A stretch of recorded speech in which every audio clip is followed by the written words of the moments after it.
Greetings, Guardians, my name is Bife here. So, as I'm sure some of you can tell from the thumbnail, the spoiler embargo that I place on the channel at the beginning of every DLC is being lifted today. That means that if you haven't been spoiled by the title already, and if you don't want any more spoilers, get out of here, because this is the last spoiler warning.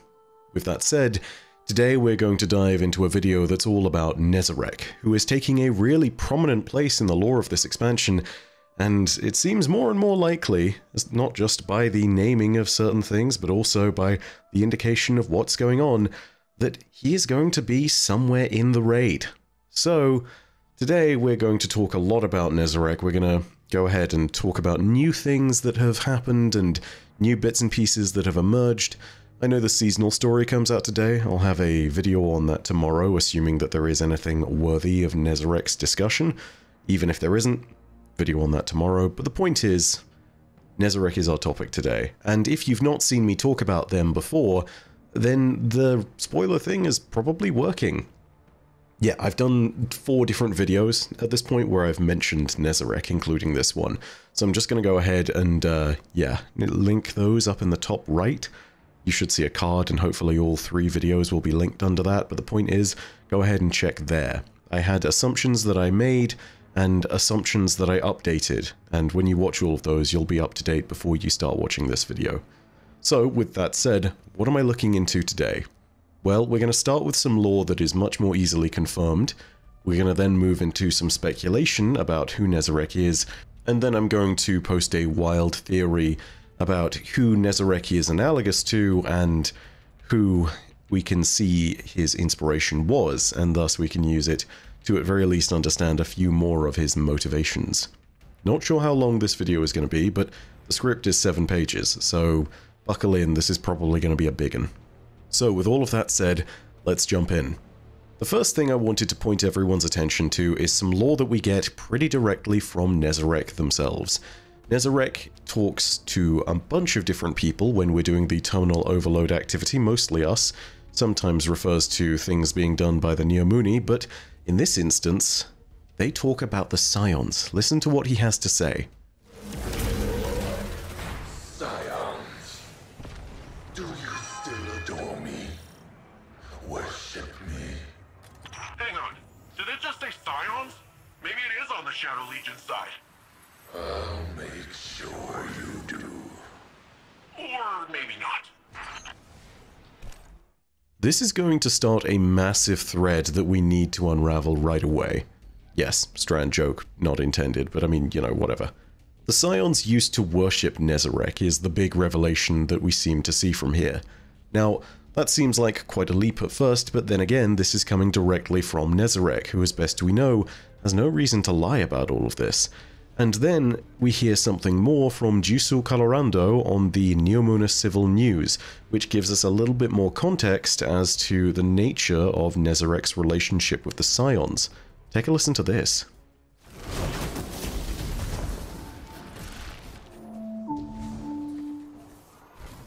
Welcome to Neomuna Civil News. I'm Gisul Colorando. Authorities have questioned the connection between the entity Nezarec and the Scion people, a client species of the Cabal Empire. Ethnographers note recurring motifs in Scion art and ritual, as well as the potent psychic abilities exhibited by both parties. Neomuna Civil News will provide updates as they become available. So yeah, we now have a little bit more of a proof that there is a link between the Scions and Nezarec, and it implies not only that they worshipped him, but also that they share some of the psychic abilities that he has. Psionic power has always been a massive question mark in Destiny in terms of how it actually works, and it's also frequently been poorly understood not just by us, but also the people in the universe. However, it would explain a little bit more about how Nezarec is able to ever so persistently threaten the Cloud Ark and menace the people within it, and it also explains why he's the voice in the back of our heads. A quick note which I will expand upon a lot later is that psionic power in other media is almost always something that comes from a bad place, some kind of elder god or some kind of terrible influence. We'll talk about that later at the end of the video. For the moment, let's go ahead and think more about the Scions. When it comes to the Scions and their link to Nezarec, I think it does something kind of marvelous for me personally, which is that it confirms a piece of lore back in the Season of Opulence to have been credible. And it's important there because I'd always associated this particular bit of lore as being untrustworthy. Let me explain. Back in the Season of Opulence, we were invited onto the Leviathan, and it was basically a season celebrating Calus. There were lore books that we got, there was great loot that we got, there was the menagerie, and the lore books in particular seemed, well, let's put it this way. The major one was called the Chronicon, and it's best known for being totally laughably and ridiculously untrue, and vast stages of its writing are pure fabrication. You see, the Chronicon starts off as more of a revisionist history of the Midnight Coup and the aftermath as Calus floated through space on the Leviathan. After the interaction that Calus has with the Black Fleet in the Witness, though, this would finally lead us to a moment where the Scions that are writing the Chronicon start talking about an ideal future as though it's already happened. They talk about all sorts of ridiculous stuff here that never comes to pass. It's a fictional history of everything going on in Destiny. And, yeah, not just in Destiny, but also in Destiny's future. I mean, to give you an idea, they talk about us, the Guardian, becoming Calus's last true shadow that he kills at the end of the universe. They talk about how before this, we ended up killing Cayde 7, who somehow comes back to life, and that we killed him because we're jealous of Calus's affection for Cayde, because Cayde, of course, made a great impression on Calus, as the scribes and Scions totally didn't make up. Also, it talks about how we and Calus are the last entities to survive until the end of the universe, and talks about Earth and Torobatl living in some kind of reverent peace with each other, with festivals at the end of every day. It talks about how Mars is turned into an equivalent to Torobatl. Basically, it throws a lot of nonsense out there, and none of it is trustworthy past a certain point.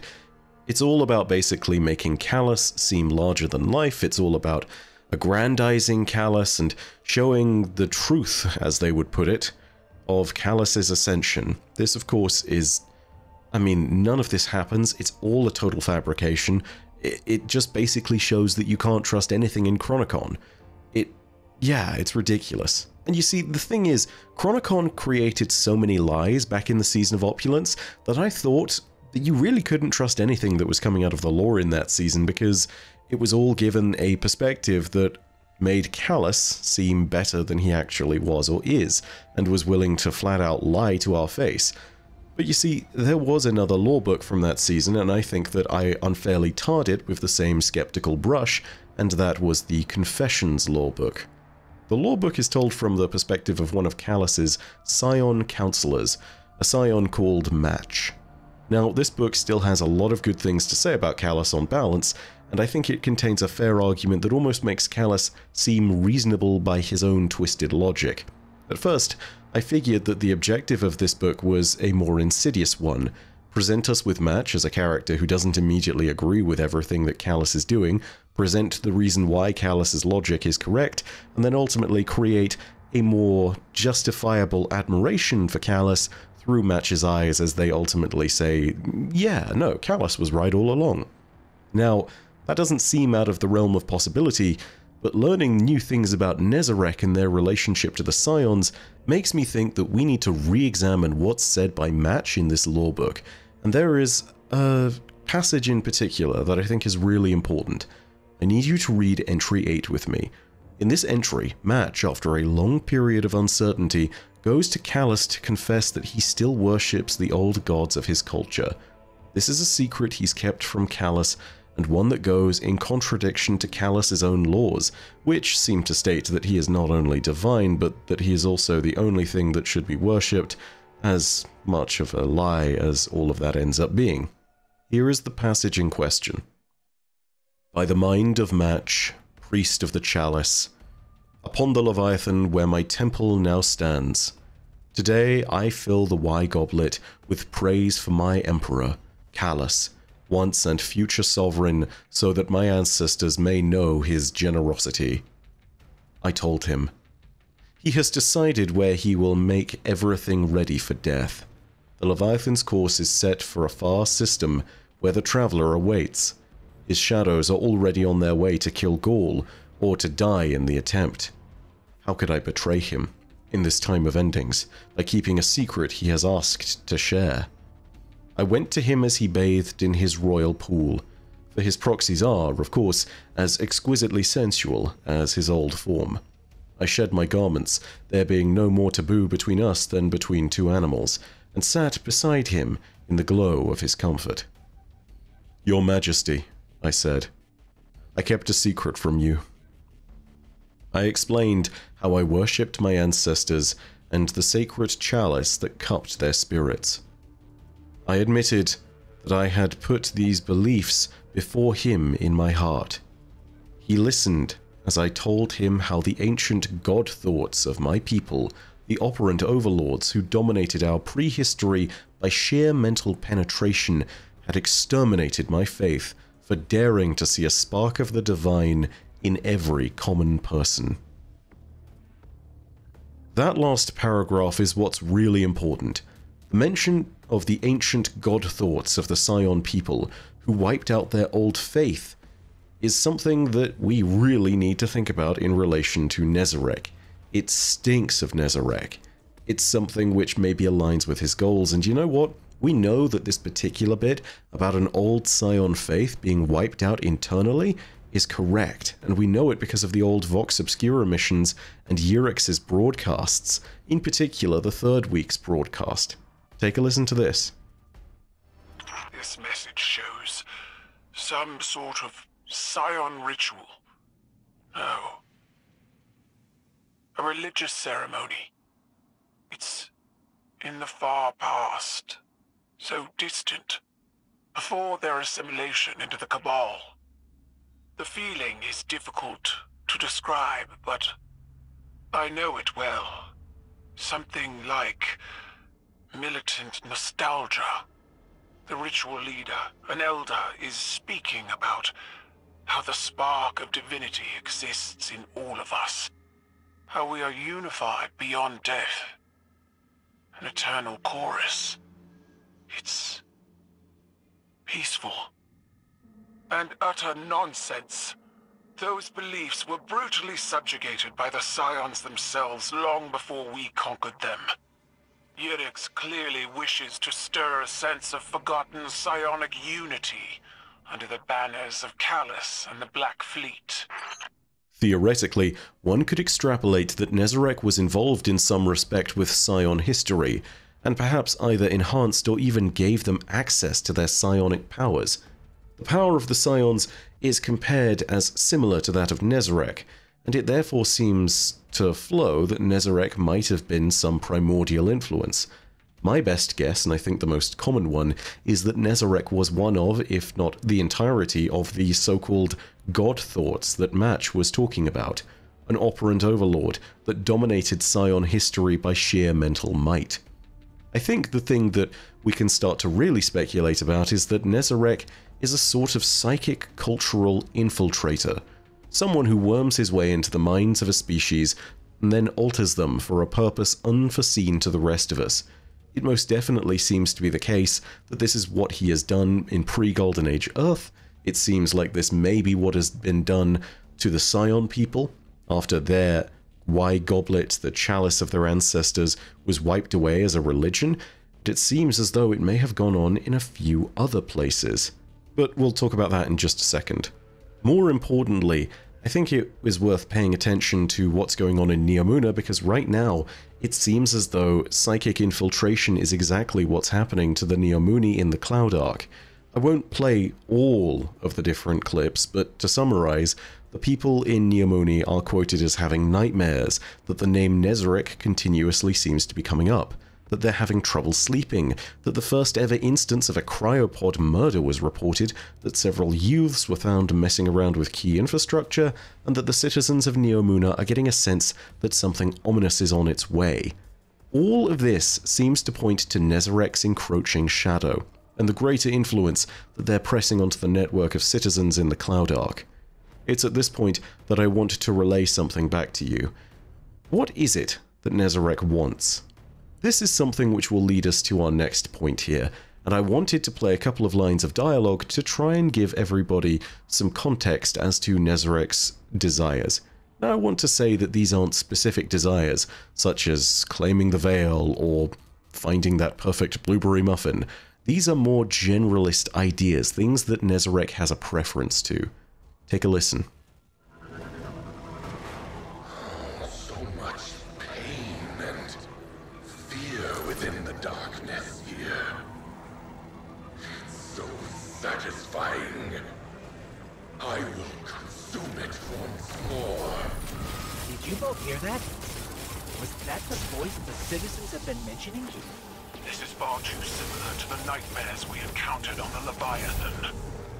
We will need to confront this, but for now we need to locate the access point and stop any attempts to weaken the veil. This prison in between, it will shatter. But I need power. I am pain. I am terror. I am Nezarec. I sense your radiating power. Such chaos you bring with you. All right. Quaking stopped. Callus's creeps are panic charging in. Yes. Destroy them.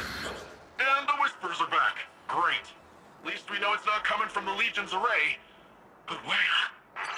Oh, let me see the chaos you bring. Yeah. You keep bringing the Chaos Guardian. I'll try and track down this intruder. There are 3 words that I see mentioned over and over again with Nezarec. Pain, terror, and or fear, considering that those 2 are sometimes interchangeable, and chaos. Pain is a fairly obvious side effect of everything that's been mentioned earlier, and throughout what Nezarec is doing, pain is the obvious side effect. The pain that we experience is probably what feeds him best, but it's actually terror and chaos that I want to emphasize when it comes to everything that Nezarec is trying to do, and to where our theory goes next. Because it brings me to 2 very Spinfoil ideas.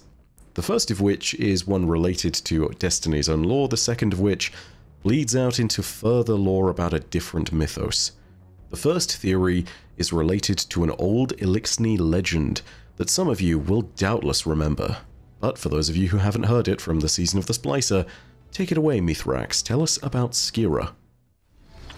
Reflecting on our victories, I am reminded of an Eliksni legend. One told by the scribes of House Judgment. Before the Great Machine, Eliksni were hounded by Skira, the Watcher. A shape-changer. Manipulator. Sabaton? No, but similar. A demon of our past.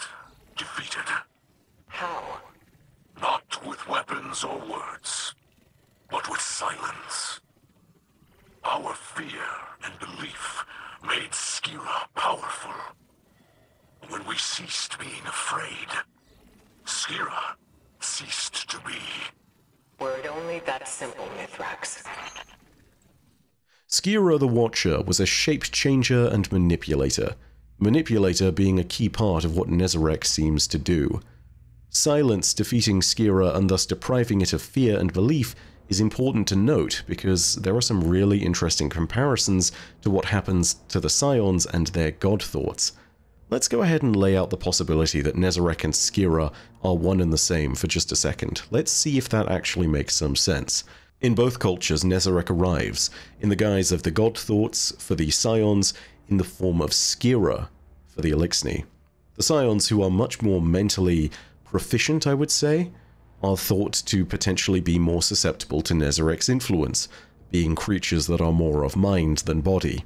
He is part of something that establishes a new religion at the cost of the old one, causing much pain to the Scions that lost their old faith, and causing the Scions to worship him in the new one. This feeds his power, fear, and belief. Then take a look at Skira. If Skira was Nezarec, then he was defeated by the Eliksni, who are creatures with less of a psychic connection who might have been less susceptible to his whispers. When they stopped feeding him with fear and their belief in him ceased to be, he was supposedly vanquished. The middle ground between the two is probably us, humanity. If the god thoughts or Skira or Nezarec are all one and the same, then it's likely that humanity, who we know wrote some pre-Golden Age texts about Nezarec, was being influenced by Nezarec, but not as successfully as with the Scions, and not with such failure as with the Eliksni. Nezarec was probably able to gain some power through belief, but I imagine that humanity's own Golden Age and our tendency to embrace science or religion as binaries to each other might have cut down some, but not all, of the power that he was able to attain. This then brings me to my second theory, and to the last thing that Nezarec keeps bringing up in its general preferences for what's going on, and that's chaos. I need you to understand as well, this is where we go into theory that cannot be confirmed unless it's by a Bungie writer, and perhaps more importantly, it goes way off the deep end, so take everything you're about to hear with a pinch of salt. Chaos is something that you can see continuously happening with Nezarec. They bring it up, and I think the word is actually hinting at the inspiration that spawned Nezarec as a character, that alongside a bunch of other things.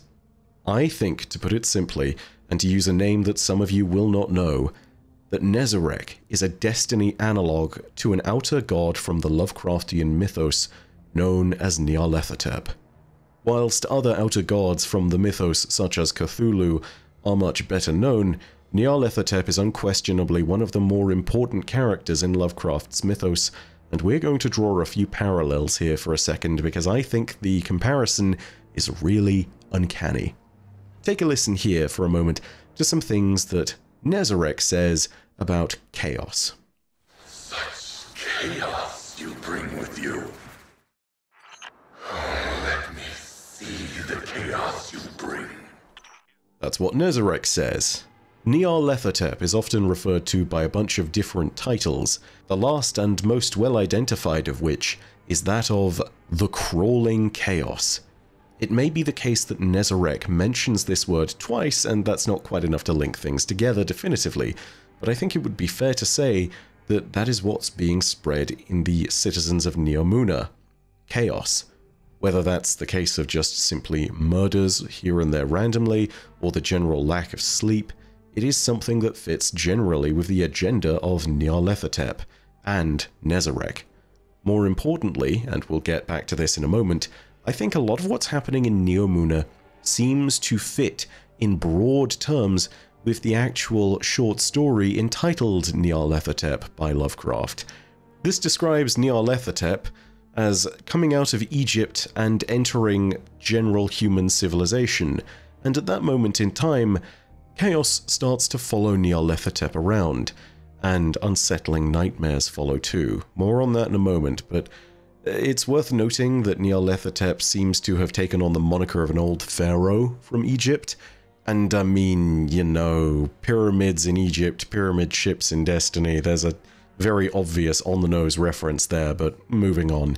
Nyarlathotep is unlike any of the other outer gods or great old ones in Lovecraft's mythos, because he's said to walk amongst the people of Earth actively and frequently. Whilst he has a penchant for appearing as a man, Nyarlathotep is known to have 1,000 other forms. Now, who else might have 1,000 other forms? Eliksni were hounded by Skira, the Watcher, a shape-changer, manipulator. Not only this, but Nyarlathotep is known to also enjoy manipulation and deception, which ties in nicely with something else that has been said by Nezarec. Impressionable minds at my proverbial fingertips. Oh, I'll remember this feeding ground.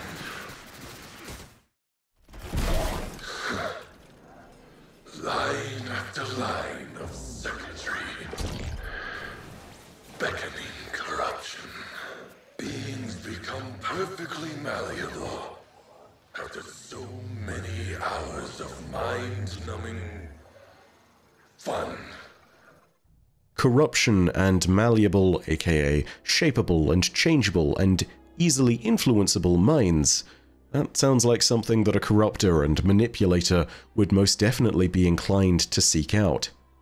And lastly, perhaps most pertinently for this comparison and for the powers that seem to be linked to Nezarec, we need to see the relationship between Nyarlathotep, Nezarec, and the Nightmares. Nezarec's use of the Nightmares is more common than that of any other disciple. Whilst the European Pyramid once defended itself with a nightmare against the Exo-Stranger in another timeline, it seems to be the case that in our own timeline, the pyramid belonging to Nezarec was always the one associated with the nightmares that were so vividly displayed across the lunar surface. Nyarlathotep, too, has a side effect of nightmares. In the short story by Lovecraft that shares the name Nyarlathotep, we can read the following. Into the lands of civilization came Nyarlathotep, swarthy, slender, and sinister, always buying strange instruments of glass and metal, and combining them into instruments yet stranger. He spoke much of the sciences, of electricity and psychology, and gave exhibitions of power which sent his spectators away speechless, yet which swelled his fame to exceeding magnitude. Men advised one another to see Nyarlathotep, and shuddered. And where Nyarlathotep went, rest vanished, for the small hours were rent with the screams of nightmare. Never before had the screams of nightmare been such a public problem. Now the wise men almost wished they could forbid sleep in the small hours, that the shrieks of cities might less horribly disturb the pale, pitying moon as it glimmered on green waters, under bridges and old steeples crumbling against a sickly sky. Nyarlathotep's presence was a prelude to untamable, unfathomable nightmares. And if you need even more of a direct comparison between the nightmares of Nyarlathotep and the nightmares of Nezarec as a proof that it might be an inspiration for this character, this analogue that might be, then I would refer you to how Lovecraft got his initial inspiration for Nyarlathotep in the first place. He described Nyarlathotep as something that came to him in the most realistic and horrible nightmare he had experienced since the age of 10. Maybe we'll get more of an indication of whether Nezarec is based off Nyarlathotep in the future, but if he is, perhaps we can start to understand why he might still serve the Witness. As a spawn of Azathoth and messenger of the outer gods, Nyarlathotep was beholden to those above him in a hierarchy of power, and yet was also one to indulge in his own terrible agenda. Much like how Nezarec might potentially still be beholden to the Witness, but will still pursue his desires for pain, terror, and chaos. And if you haven't seen the videos from before, I might take another look at the Tormentors if I were you. There is something there. Maybe above all other things, we'll find out more when we go to where nightmares lurk. Remember, Root of Nightmares will soon be upon us. That's all from me for now. I hope you enjoyed the video. If you did, go ahead and leave a like, and if you have your own thoughts, leave them down below in the comments section. What do you think? Do you reckon that Nezarec is an analogue to Nyarlathotep? Do you reckon that Nezarec was in fact Skira the Watcher? Do you reckon that Nezarec was one of the god thoughts of the Scions? Of course, if you want more Destiny lore content, you can also hit subscribe and the bell next to subscribe to turn on those email notifications. But as per usual, know that your viewership as always is quite enough for me, and that in the meantime, my name is Byf. Rhodacia ad Astra. I'll see you Starside.